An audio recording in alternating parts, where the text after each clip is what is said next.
The crisp rustle of paper, a sound so ordinary, yet in that sterile bank, it echoed with the deafening report of a gunshot.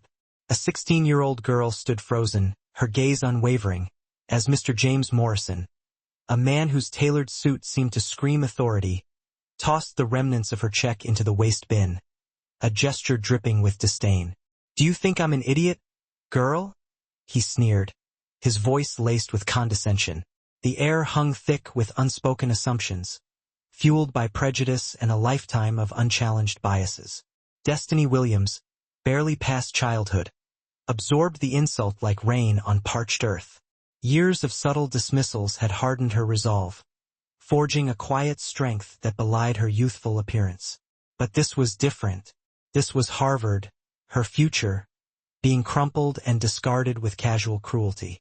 "That check," she stated, her voice surprisingly steady, "is for my tuition." A harsh laugh ripped through the oppressive silence, drawing curious stares from the other patrons. "Harvard, please, you expect me to believe that?" Mr. Morrison's disbelief was palpable, a suffocating cloud threatening to extinguish the flame of Destiny's dreams. He didn't see her full scholarship, the countless hours of study, the unwavering determination that had propelled her into the hallowed halls of academia. He saw only what he expected to see. Destiny inhaled deeply, a memory surfacing like a soothing balm. "Honey, they will try to diminish you because of your color. Hold your head high, the truth will surface." Her mother's words, spoken with unwavering love, were now a lifeline in this sea of injustice. She watched as Mr. Morrison smugly photographed the torn check, a trophy of his perceived victory. "May I have a copy of the security report?" she inquired, her tone calm, yet firm. His laughter boomed again, laced with arrogance. "For your mother? So she can see what a fool you've made of yourself?" A spark ignited within Destiny, a burning ember of righteous anger. "My mother is not a cleaning lady, Mr. Morrison. But even if she were, that would not diminish my worth." The words were delivered with quiet dignity, a stark contrast to his blatant disrespect. As she was escorted from the bank, a text message flew from her fingertips. "Mom, it happened, just like you said. They messed with the wrong daughter."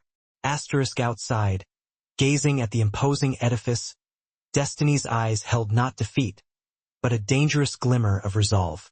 The game had begun, and her ammunition was ready. That night, the gears of fate began to turn, setting in motion a chain of events that would ripple through the very foundations of the bank. For there were certain lines that should never be crossed, certain wounds that festered deep. And underestimating the spirit of a 16-year-old girl, especially when her mother possessed the power to move mountains, was a mistake of colossal proportions. The healing process would require far more than apologies. It would demand profound change. 2 hours later, Mr. Morrison was basking in the glow of his self-proclaimed triumph, unaware of the storm brewing above him. "You should have seen her face," he crowed, oblivious to the phone call echoing through the upper floors of the building. "Miss Chun," the voice on the other end stated, "my daughter was humiliated at your branch today. We need to talk." Meanwhile, Destiny, her voice calm despite the turmoil within, reassured her stunned Harvard advisor. "There was a misunderstanding, Professor. It will be resolved soon." She knew how to manage pressure. Her mother's words continued to resonate in her soul. Diamonds are formed under extreme pressure. Back at the bank, the receptionist, Sarah, felt a prickle of unease. She jotted down the incident number, a small act of defiance against the prevailing current of prejudice. Destiny's quiet dignity had resonated with her, and Sarah sensed that this was far from over. In a quiet coffee shop, Destiny's fingers flew across the keyboard, crafting an email that would set the stage for her next move. The check, she requested, should be accompanied by an official letter of authentication, delivered directly to the bank's president. Let Mr. Morrison savor his moment. The reckoning was coming. As he drove home, blissfully ignorant, Mr. Morrison posted a self-congratulatory message on social media, a digital breadcrumb that would later prove his undoing.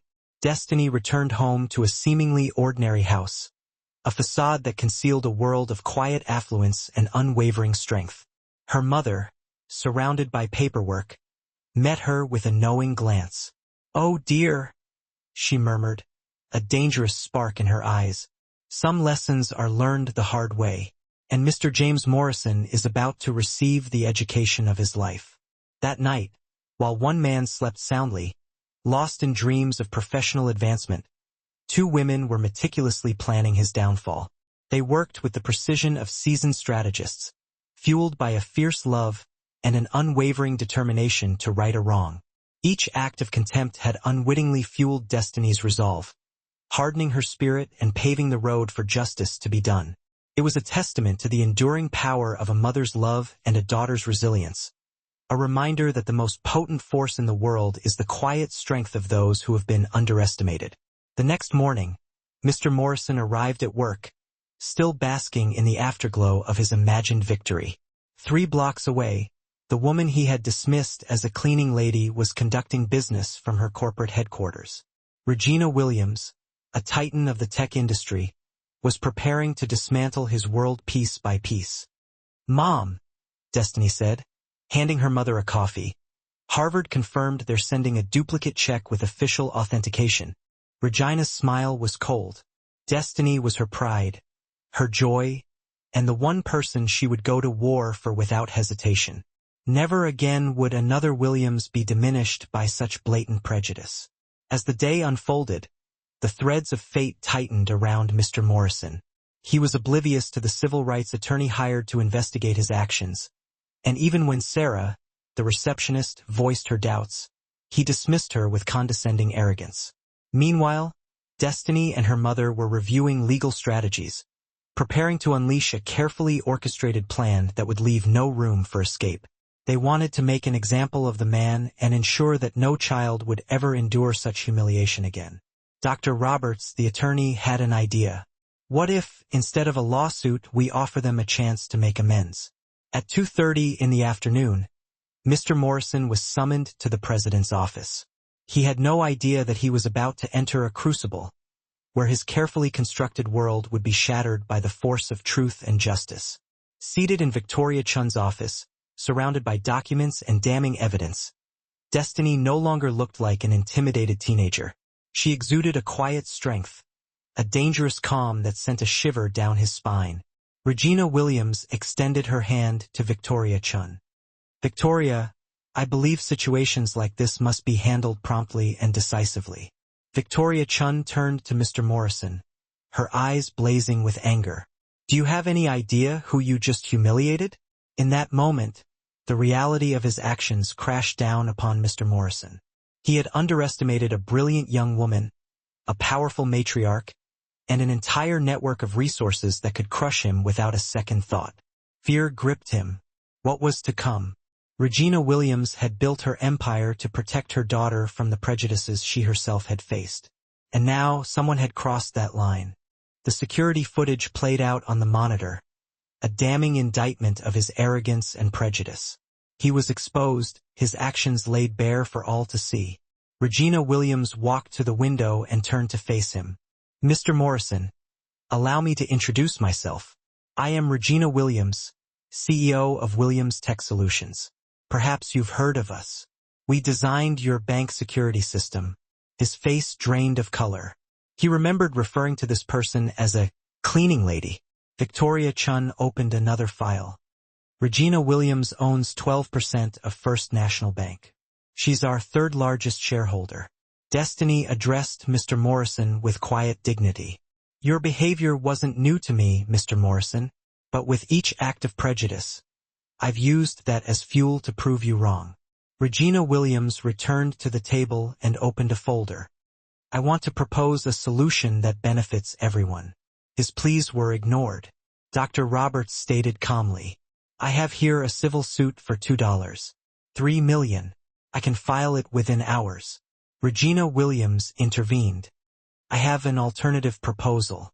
Mr. Morrison is to be terminated immediately. First National Bank must implement an anti-racism program.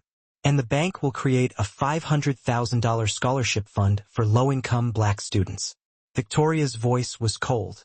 The alternative is a lawsuit, a federal investigation, and a national scandal. Mr. Morrison whispered his acceptance. As he signed his resignation, Destiny approached him. I hope you learn that all people deserve respect, regardless of appearance. As he walked out for the last time, he saw Regina and Destiny getting into a Tesla. He realized he had judged them on appearance alone and that he had destroyed his life. 6 months later, Destiny Williams walked through the halls of Harvard, a young woman on the precipice of greatness. 1,000 miles away, Mr. Morrison worked as a cashier, earning a pittance. The permanent lesson from all of it would remain a stark reminder that prejudice and arrogance could destroy lives and futures. Only time would tell if its destructive influence could ever be reversed. Have you ever wondered what happens when a single act of prejudice sets off a chain reaction, transforming lives and reshaping an entire industry? What if I told you that the smallest spark of injustice could ignite a fire of change, burning away old prejudices and illuminating a path toward true equality? James Morrison, once a respected bank manager, found himself adrift, his career in ruins after an incident now etched in his professional record. A note detailing racial discrimination had become an insurmountable barrier, shutting doors at every financial institution. 3 job interviews, each ending abruptly the moment his past surfaced, painted a bleak picture. The house he had painstakingly paid off over 15 years was gone, sacrificed to cover legal fees from labor lawsuits following his dismissal. James, can you cover cash register 3? His supervisor's voice, tinged with indifference, cut through the monotony. A woman 20 years his junior, she didn't even offer the courtesy of sir. He was simply another replaceable cog, seemingly lost in the gears of life. During his brief breaks, James would find himself drawn to news articles about Williams Tech Solutions. Regina's company, propelled by unforeseen success, had experienced a staggering 340% growth in the last year, expanding its reach into international markets. She was a regular fixture on lists of the country's most influential CEOs, speaking passionately about educational technology and diversity in the workplace. The irony was bitter, almost cruel. The supermarket where James now worked had recently installed a new security system developed by Williams Tech Solutions. Every time he swiped his card to clock in, he couldn't help but notice the logo of the company he had unwittingly helped elevate to even greater heights.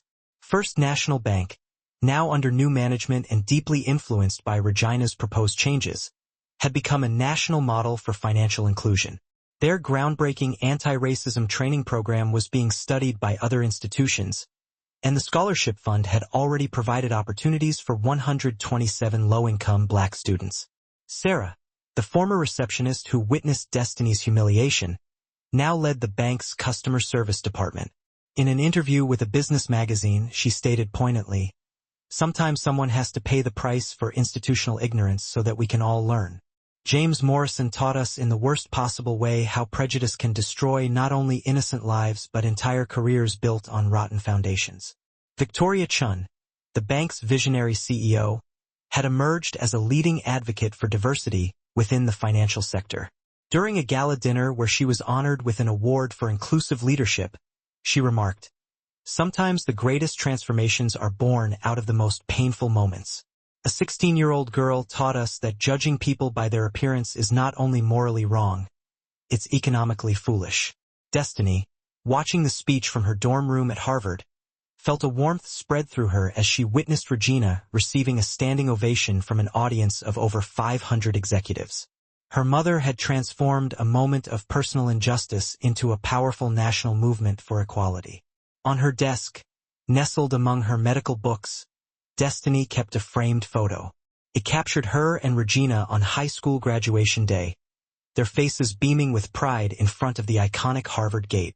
On the back of the frame, a heartfelt note in cursive read, "To my daughter, who taught me that dignity is priceless and justice has no expiration date." 3 years had passed since that fateful afternoon on the bench. Destiny was now in her 3rd year of medical school, focusing her studies on pediatric cardiology.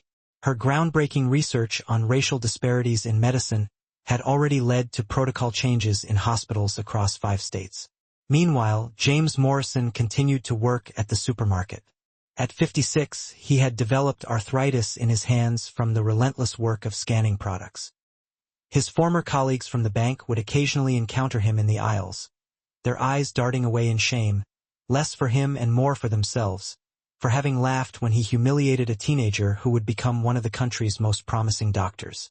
The story had rippled across social media, serving as a stark reminder of how prejudice can backfire on those who wield it. Destiny never publicly addressed the incident, but others did. A TikTok video titled, "How a Racist Bank Manager Destroyed His Own Career in 5 Minutes," had garnered over 3 million views. In the end, James Morrison sought to demean a brilliant young woman because of her skin color and only succeeded in humiliating himself. Destiny learned that true justice is not about retaliation but about illuminating the world with your own brilliance so that even the blinded can see your light. The most meaningful revenge is not to tear down those who tried to diminish you, but to build such an impressive success that they realize how small they always were. Sometimes, life places prejudiced individuals in our path, not to test our humility, but to reveal that our greatness never depended on their approval. If this story of transformation and justice has touched your heart, consider this: underestimating someone can be the most costly mistake you ever make. Remember, never judge a book by its cover, for you might just be rejecting a masterpiece.